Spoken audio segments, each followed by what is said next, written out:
Welcome to Cinemophile, where we bring you the best in independent, documentary, and foreign films, and we talk to the people who made them. I'm your host, Mike Caspar, and you can find out more about the program by going to cinemophilepod.com. Pasha Talankin is an unlikely hero, a beloved Russian primary school teacher, known as a mentor and a prankster, who offers students a safe haven in his office.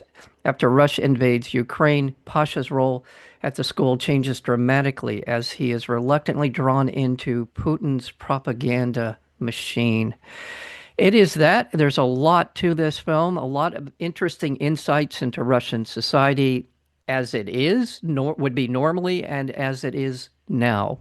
And that's a wonderful kind of perspective that we get in this, as well as getting to know the people. Humanizing the Russian people, I think, is very important for all of us to understand. We're joined today by the director of this wonderful film, Mr. Nobody Against Putin, and that would be David Borenstein. David, welcome to the program. Welcome to Cinephile. Yes, thank you so much for having me. It's great to be here. Yeah, it is great to have you. It is a wonderful, as I said, what I said in the introduction, I think really resonates for me is the fact that we see a part of Russian society that I cannot recall ever seeing in this kind of at this level. Kind of in the middle of Karabakh, which we'll get into a little bit about where Karabakh is in relation to Russia. But how did you come upon Pasha Talankin, and what spurred this to happen? The film started because there was a casting call on the Russian internet. There was a Russian web content company, and they posted an ad on Instagram that was looking for people across Russia whose jobs had been changed in some way by the full-scale invasion of Ukraine. Now, this company, I think they were looking for people who were giving, from the Russian perspective, positive stories. So they were looking for people who were writing letters to the soldiers and donating supplies to the soldiers and things like this. But Pasha, who at that time was a school teacher in the small town of Karabakh, saw this ad and got really angry. And he wrote a letter saying, "Well, let me tell you how my job has changed.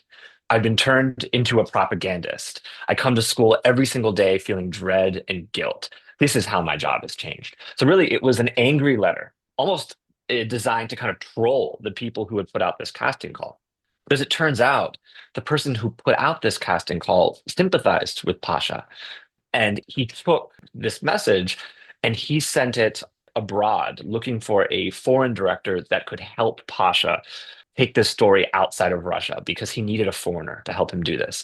And by chance, Pasha and I were connected, and we started working together really quick. Within a few weeks of the full-scale invasion of Ukraine, Pasha and I already were starting to make a plan on how to reveal to the world what was happening in his school.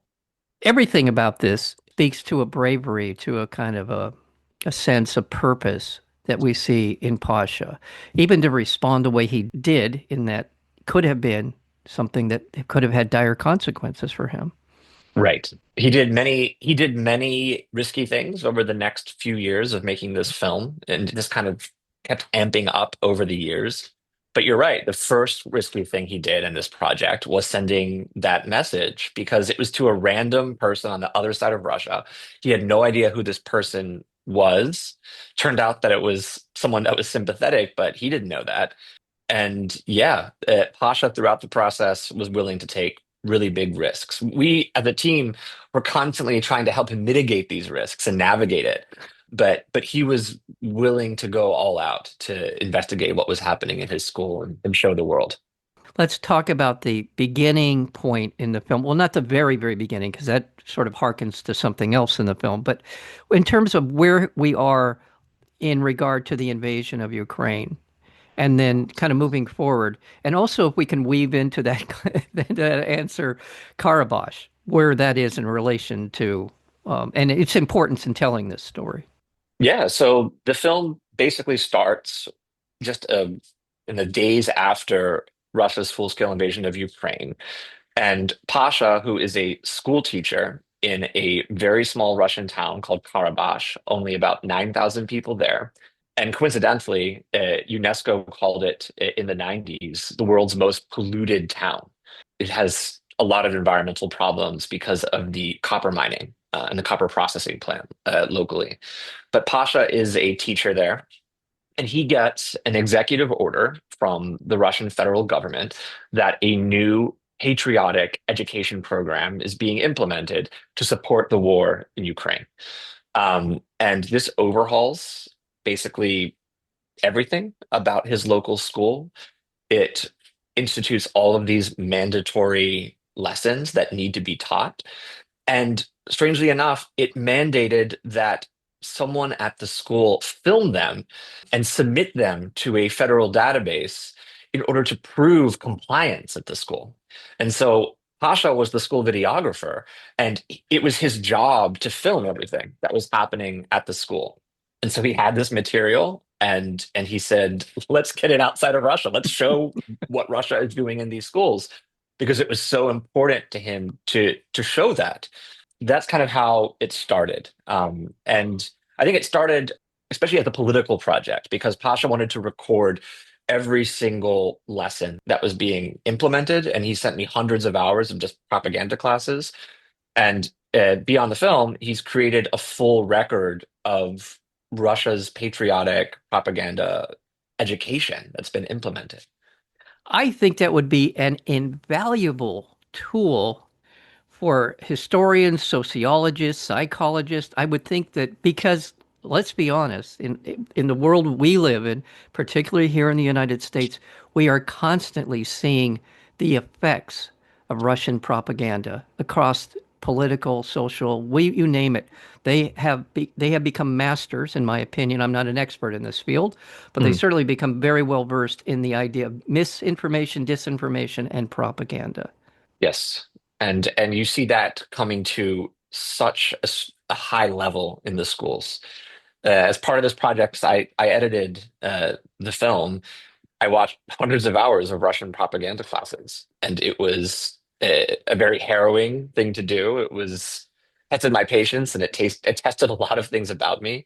But the extent to which Russian schools are being turned into a instrument of militarization, an instrument of what Putin is openly saying to the students is going to be a new generation of empire and warfare.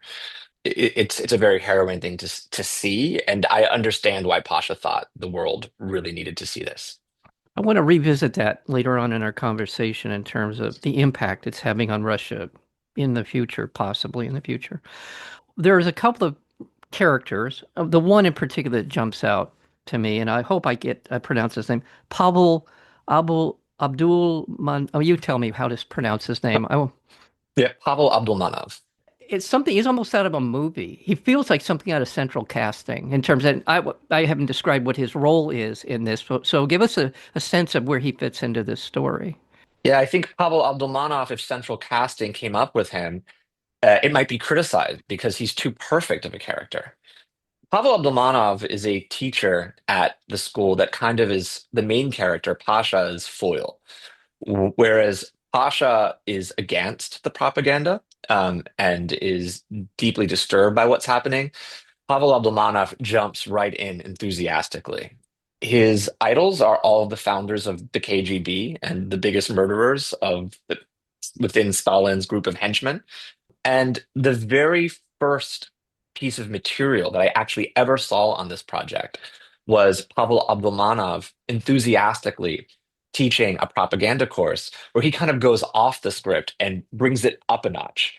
And in this kind of crazy propaganda lesson, he goes country by country, talking about how every country is inferior to Russia, about how the French, because they're so dependent on Russian oil, are going to be riding around on horses like musketeers, about how everyone in the United States supports Russia, and there's protests every day supporting Russia in the United States. It's unbelievable. Every single propaganda lesson brings it up a notch. To the students openly, he's saying everyone who doesn't support Russia is a parasite. So get out of Russia if you don't. Within the film, he kind of becomes a foil to Pasha. And then there is kind of a twist at the end Yes, there where, is. Yes, yeah, well, it was a twist for sure, yeah, unexpected. But in some ways, I was glad. I was glad to see that what yeah. happened at the end. By the way, when he was repeating the names of these officials from the KGB, I kept thinking of Death of Stalin, the film Death of Stalin. I Yeah. just because I know those names. Those are all the characters in Deaths of Stalin. Basically, when Pasha asks Pavel who his heroes are, it's the cast of Death of Stalin, like all of the worst ones. I thought, is it just me? Am I hearing these names differently? But yes, thank you for Yeah. confirming that. Let's talk about Pasha, who, by the way, let me remind our listeners first, we're speaking with the director, and that would be David Borenstein of as well as we're talking about co-director Pasha Talankin, and the film is called Mr. Nobody Against Putin.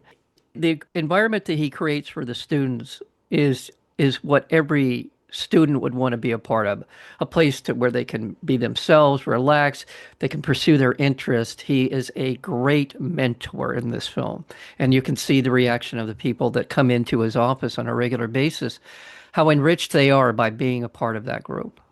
It's beautiful to Yes. watch.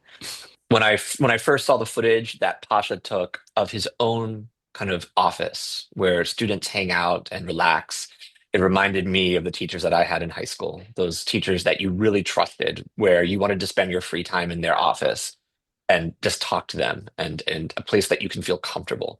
When I saw Pasha in his school, I just knew what kind of teacher he was immediately. I think every school has someone like him. Oh, I do want to remind people that the film Mr. Nobody Against Putin won an award at this year's Sundance. Congratulations on the World Cinema Award, Yeah, documentary thanks. award at Sundance. Just out of just before we get too far down the road, when will people be able to see Mr. Nobody Against Putin? Well, it's available in different places in different countries. In the United States, our distribution is still TBD, but there will be something. Okay, good. Okay, good. Yeah, and it just closed at the Doc NYC, which is a major documentary film festival. Another interesting person in the film is his mom. I was glad to get to know her and kind of because for me, there's a generation of people, his mother would be in that generation, whose parents or grandparents survived, probably grandparents survived World War II. Yeah. Which is, by the way, and one of those things, it's just I do like to get off on this quick little rant, which is nobody here in America knows the depth and the scope of the loss of life in Russia. Russians lost somewhere, the estimates vary from 20 to 28 million people died during World War II in Russia. And to me, a lot of our struggles with Russia have been the fact that we have never really acknowledged the price that they paid in World War II. I'm not excusing any of the other nonsense, but I just don't, I think it does lend some perspective to what I would call a paranoia on the part of Russia about certain Mm, things. I'm not mm. trying to justify any of it, trust me, Yeah. Yeah. but I just think we don't understand. So generations, not that long ago, my grandparents would have grown up, my parents would have grown up basically in if they had been in Russia in World War II. So that's my little rant, but Yeah. Well, I think that sacrifice is a huge theme of propaganda in Russia right now. Sacrifice is emphasized in so many of the propaganda lessons that I watched and that I edited. The idea of sacrificing yourself for something that you believe in is a key component of what's being taught. And I think internalized by many people in Russia. So, and that includes the opposition. I think when you see Navalny going back to Russia and sacrificing himself for what he believes in, when you see Pasha in this film, willing to take massive risks to get this footage and this story outside of Russia. That also is a kind of willingness to flirt with the idea of sacrifice. I think this is part of Russian culture, this idea of sacrifice, and this willingness to sacrifice that is at a higher level than other places that I've lived and seen and studied propaganda in. And right now, it's definitely being weaponized for yeah. the current conflict as well. Thank you for that. The film is called Mr. Nobody Against Putin, and I'm looking forward to a theatrical release. And hopefully, when that comes about, please let me know. We'll put it up on the website and get it out there. Great, thanks. Oh, for sure. And then also, uh, has your in moving forward, has this inspired any other work that you're working on in now, or you plan to work on that it reflect this? Sounds like you're very much into this idea of how propaganda impacts our lives. I really am. This is my third film that's about propaganda in one way or another. So I am really interested in this topic. The film probably came to me in the first place because I'm somewhat known for being interested in this topic. And yes, I'm interested in continuing to look at these issues, and I'm working on that now. Very good. Well, I want to thank you very much for your time. Thank you so much for this work, Mr. Nobody Against Putin. We've been speaking with the director, David Borenstein, as well as we've been talking about Pasha Talankin, who is also co-director on the film and subject, and the guiding light in this story that we can all learn from. Thank you so much for your time today. I really appreciate it. Yeah, Mike, it's so great to talk to you. It's really nice. You have been listening to Cinemaphile with Mike Kaspar, the place where you will hear from the best in independent documentary and foreign filmmakers. Please check out our previous interviews as well as upcoming interviews and special programming by going to cinemaphilepod.com. We are also available on Apple Podcasts, Spotify, and YouTube, searchable under Cinemaphile with Mike Kaspar. Until next time, thank you for listening.